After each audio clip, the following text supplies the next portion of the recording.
He deserved to be sent off. We just spoke about it then, Gordy. You brought it up with Madge. What's your take on this?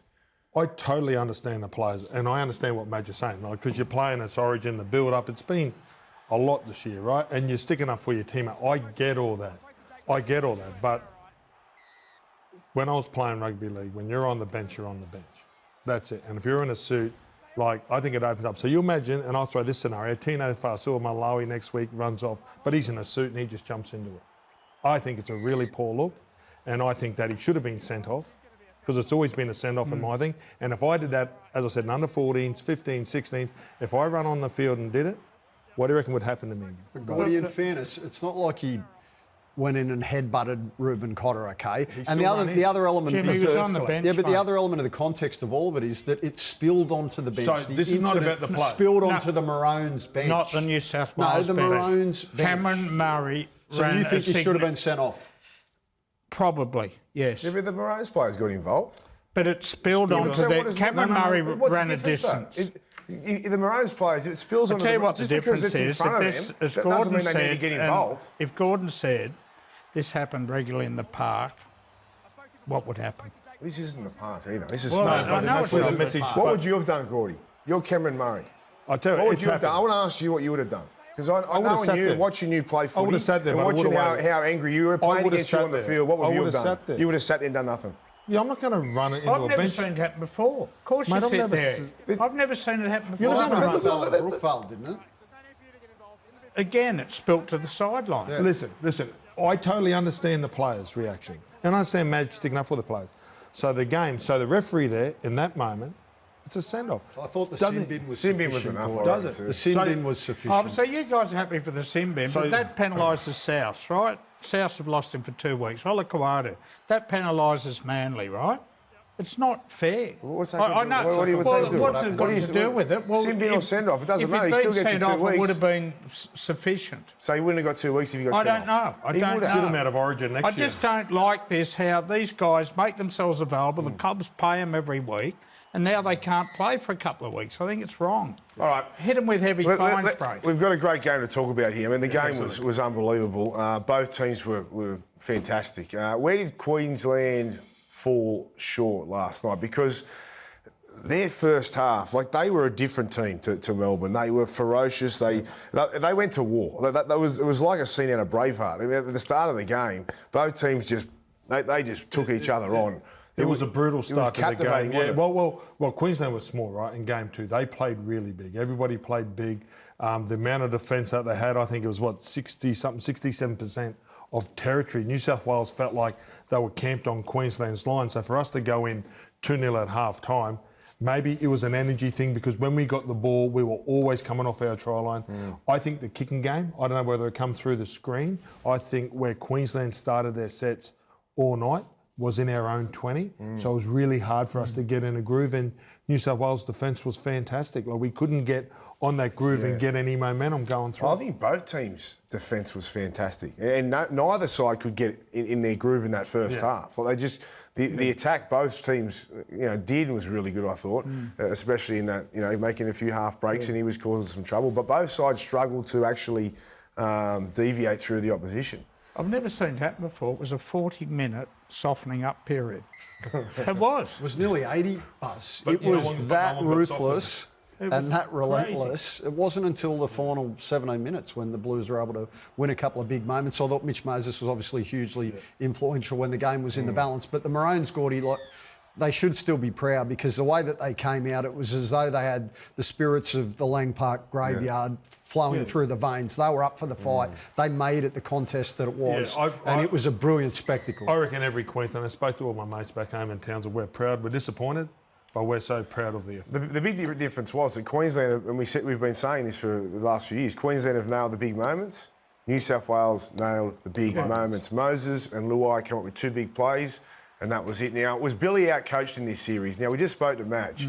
Very relaxed. He picked, I thought he picked a really great team throughout the whole series. Obviously, it was 12 up against 13, that game 1 that they lost. But Billy, he was under pressure those last couple of games, especially the last one. What do we think about Billy and his coaching in this series? Personally, and I've been banging on all series, that David Fafita, and as I said, there was a 40-minute softening up period. And he went with Felice Kafusi ahead of him, who only played 16 minutes, 2 runs, 5 metres. And when you've got a game like that, and there's got to be a little bit of tiredness creeping in the back end of that first half, to throw the most destructive, or Crichton's probably more destructive now, to throw a man of his size into that football game off that bench would have been invaluable for Queensland. I think he stuffed up there. And I said that last time. And I don't agree with the fact he doesn't have a work rate for Origin or he doesn't chase things as hard for Origin. They needed someone who has more to offer than Felice Kafusi in situations You raise a fair point, Buzz, in that the Maroons found it difficult to score points, not only last night, but also you can go back to Melbourne. And David Fafita, certainly from an attacking point of view, Gordon, is an X factor and is robust, and he can help create points. Yeah, look, there's no doubt Dave would be disappointed, and at times you could have used him, but I think the way the game went with no Tino and no Gilbert, like we were short of middles, and Dave's an edge player, so obviously they went for, you know, more of a defensive edge than an attacking edge, and it may have backfired. But in game one, it was a masterstroke when he put Cobbo on the bench. So I don't know about being out-coached, because the drop ball and the missed tackles, it doesn't come down to coaching. The masterstroke helped because it was 12 on 13 too, though. Like if you actually peel it all back, you know, New South Wales dominated game 2, game 3, you know, up until half time. Still, I think New South Wales were the better team. In game 1, we had 1 less player. So who knows what would happen in that game? So if you look at it, I think he was out-coached, and I think it shocked him because everything's gone right for Billy the whole time, and he's a magnificent coach, and he's also always had such charisma, composure, and so much control. He lost a little bit of control this series now, and now the pressure's going to be on him for next one. Did the Ponga experiment work? Because the whole reason for not to pick Fafita and go with Ponga was to bring him on when both teams were tired, and that's what they did. But, I would have brought him on early, but, you know. Exactly. So I don't actually... Yeah, I think that was a mistake, not bringing him on for the last 10 minutes of the first half. Sitting there watching, hope they don't bring him on now. We're tired. This has been ruthless, you know. When you look at the final result, Buzz, you'd have to say that, no, the Ponga experiment backfired because the scoreboard leans in New South Wales' favour. And to Buzz's point, he only got half an hour worth of football. He didn't really get that many opportunities. There was a moment where Harry Grant ended up going to the short side when you had Ponga, Walsh, Ben Hunt, Cherry Evans all stacked out to the open. So I would argue that, no, the Ponga experiment didn't work in this instance. All right, let's have a look at the stats that mattered. A lot of Queenslanders not happy with the referee last night, which is no surprise to me.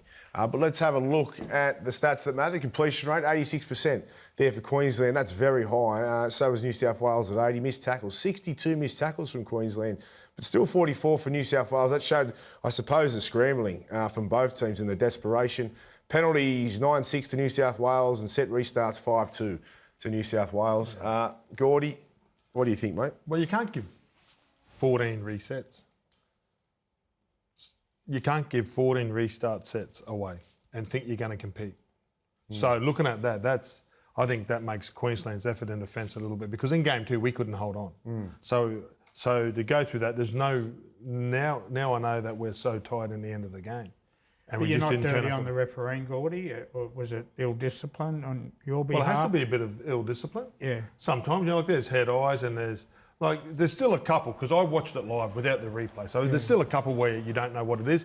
I thought Reece Walsh was maybe getting up just to play the ball, and he gets taken out, but there's 50-50. Like, then that's a 50-50 penalty. If you're New South Wales, you go, well, he stood up and we can take him out. Because I was going to say to you, while New South Wales won that count last night, you saw the stats before the game. We've been to Suncorp 60 times and only won 10 penalty counts. Yeah, but you whinged about it all week in the paper, so we heard that you haven't won a penalty count. That had nothing to do with it. You don't even... It doesn't? No, so referees don't feel that pressure? No. Okay. Look, the penalty They count... are human, you know. The penalty count did not decide that game last night.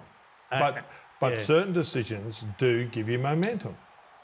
Yeah, I saw a little bit of ill discipline. We're going to get to it with Cherry Evans and that silly thing he did with Jerome Luai too. Well, I mean, you know, you can look at the penalty count, but you can look at Reece Walsh putting his foot over the sideline. You can look at Hemesau Tabuai-Fidow knocking the ball on. You can look at, you know, pulling Best up when he makes a half break and saying it could have been a penalty try when it wasn't even close to a penalty try with 5 minutes to go.